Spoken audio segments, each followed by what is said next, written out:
Good throw, good catch, but I really like the route. The drag and being able to run away from defenders, hard to stick with them for that long. Yeah, better against man than zone, or? Better against man, because now you're running away from someone and you're not running into a defensive player in another zone. A first down carry by Elliott. And he's going to lose yards. They take him down at the 26. That's going to go as a loss of a yard, and it'll be second down. He's had a big game tonight, and while no one's going to be overly concerned about that last play, you also know that the offensive coordinator does not want to see that happen again. They want to get back to doing what they've been doing all game long. A second down throw for Prescott. He's going to find his running back. It's complete. And brought down, but not before they get it inside the 10 to the 7. Holding offense. So holding by the offense, and maybe now got to shift up what you want to do on the playbook. Yeah, definitely. Change what you're doing in the playbook, but boy, the advantage shifts to the guys on defense, doesn't it? Longer yardage situations, they often become bolder. Prescott to throw it. Oh, he's got a man wide open, complete. A good pickup there at 22. Really nice little connection there. They go with the corner route, and it works out well. And the best way to set up the corner route is to throw slants throughout the ball game so that when you're able to get back outside, the defender has to respect the inside game. From the red zone now, Prescott. That's going to be caught at the 10-yard line. And he is into the end zone for a Cowboy touchdown. Cole Beasley, a 14-yard touchdown. And the Cowboys have cut it to within a score. As a former DB, you might not like to see that, but from a wide receiver's perspective, those are the plays they dream of. Correct on both counts, all right? Because once he took off, I mean, let's face it, that should have been done in Big Sky Country. Aren't any speed limits out there? And off he went. Glad I wasn't the one trying to chase him. It's a foot race. The 20. Touchdown, Chicago. Their dangerous wide receiver, 99 yards. And the Bears will extend their lead. And that right there, Mr. Davis, was kickoff return number 11 in Super Bowl history. And it's such a game changer usually. I think about Jacoby Jones when he did it with the Baltimore Ravens and how that really flipped things in the game and really gave them a jolt and an extra spark. Yeah, that was Super Bowl 47. It also happened in Super Bowl 48. Percy Harvin, Seattle versus Denver. And his guys will take a 10-point lead.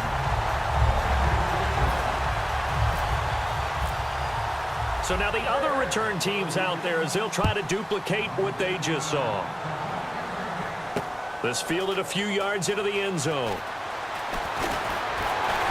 And this return net's positive as he gets past the 25 and up to the 27-yard line. And let's gaze our attention on Ezekiel Elliott. And there are the numbers. Got off to that torrid hot start. We thought he was in for maybe a career day. Not the case.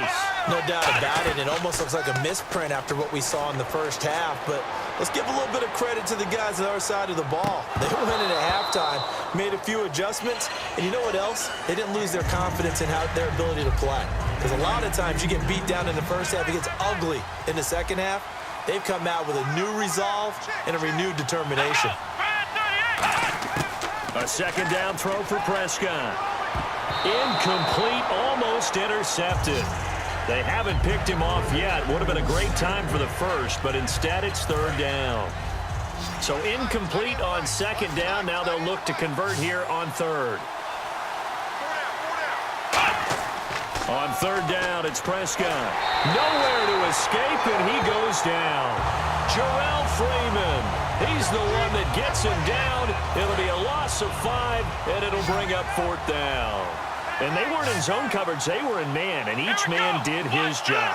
And that looked like vintage, old-school coverage, didn't it? Man coverage reminded me of an... It got his man complete. A big connection on that one. 35 yards. We know it's tough enough to pick up first downs on third down plays, but when you go for it on fourth down, sometimes you're actually just praying, and on that play, the prayer was answered.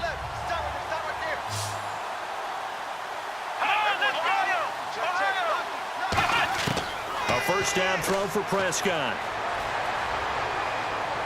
Caught left side, Williams. And he's going to get this inside the 30. Give him 16 on the pickup, and it'll be first down Cowboys. As if he didn't have enough to think about on that route, the comeback route, coming back to the football and catching it, decided to make sure he toe-tapped and kept himself in bounds. And that was spectacular, but on the comeback route, maybe a little easier to deal with the sideline since you've got better vision of it. I think that's a great point because you should know exactly where you're going and know how much space you have and make sure you get your feet down. But, yeah, coming back to the football, I like it. Good vision. On second down, Prescott again. Out left side here to Bryant. And he'll take it into the end zone for a Cowboy touchdown.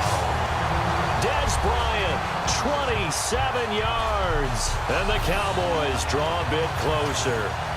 I think if you polled defensive backs, they would say the corner route, take that out, make it illegal, because that is so hard to recognize and so hard to adjust because your first move is to not get beat in the middle of the field.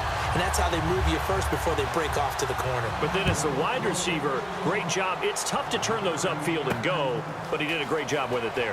Really good balance, really good body control, and how about the end result? A touchdown. And he breaks it all the way out to the 38-yard line. Great return. The Bears offense now gets set to head back onto the field. And they had 3 points last time, but they didn't want 3 points because they were well within range of scoring a touchdown. We'll see if they can do better now. I'm with you on that one. Let's just go ahead and be frank about the whole thing. The only one happy about the 3-point the kicker. Exactly. He put it through the post. That's going to help him in contract time. But that offense, they're thinking, let's get in the end zone this time. I don't know if that helped him in contract time. You could have kicked that one through. I don't know about that. Toe bash. I don't know about that. Super toe. Time is starting to run out, really becoming a factor. We'll see if the defense can get the stop they need to get the ball back to the offense. So the Bears with the football here as we welcome you back. And let's see what they've come up with offensively after having time to talk it over. This is Howard on the toss right. And he'll get this up past the 45 to the 47. And now a timeout called by the Cowboys defense. It's just their first. They've got 2 more to use here in the final stages.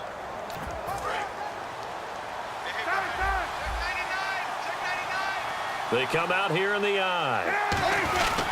This is Carey. Only a yard of the pickup there, and it's going to leave them with a 4th down.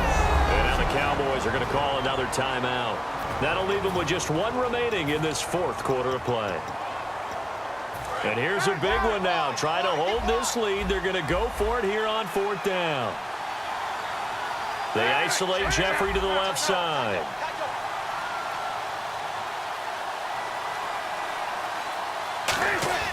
The Bears will go for it. It's Cutler. And Jeffrey's got it. And he will have first down yardage as he's brought down at the 41. So the defense had a chance to catch their breath, and now they're back out and ready.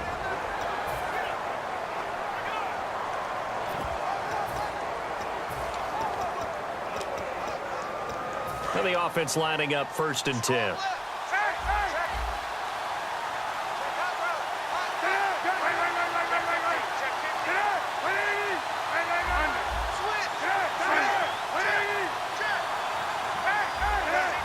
So the D-line's going to spread out.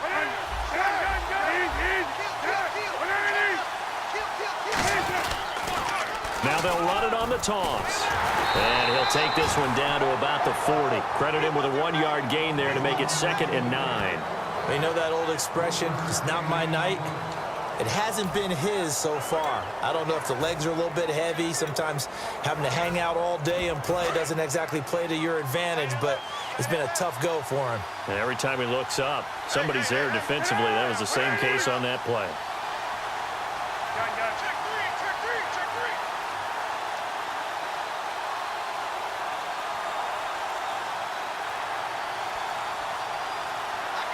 And they'll send the tight end in motion left. They toss left to Howard. And for one of the first times tonight, he's going to be held up at the line of scrimmage. Back-to-back 1-yard runs here, so that leaves him with a 3rd down and 8. Well, I think we know by now that every run is not going to be broken and get all the way to the end zone.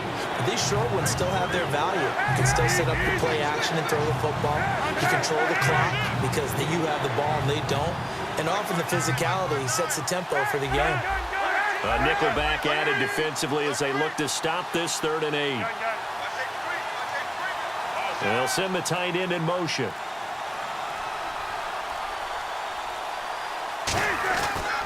On 3rd down, this is Howard.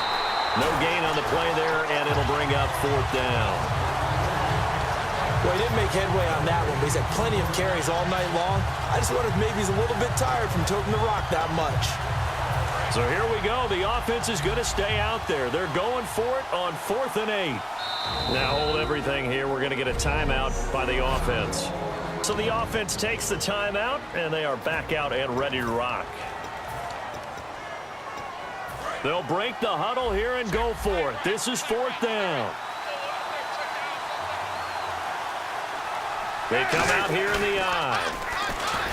To throw, Cutler. And it's incomplete. They're still throwing to the very end. But now this game is over. And the Chicago Bears have etched their name in NFL history. They are your Super Bowl champions. And to the Super Bowl champions, they etch their name forever in NFL immortality. That's pretty phenomenal right there. That actually gave me chills just to hear you say that, because immortality forever and ever. When you look in the record books, you'll see this team, you'll see their picture, that your name will be a part of it. That's got to be an incredible feeling, because it's been a long journey to get there, and now they get a chance to enjoy it.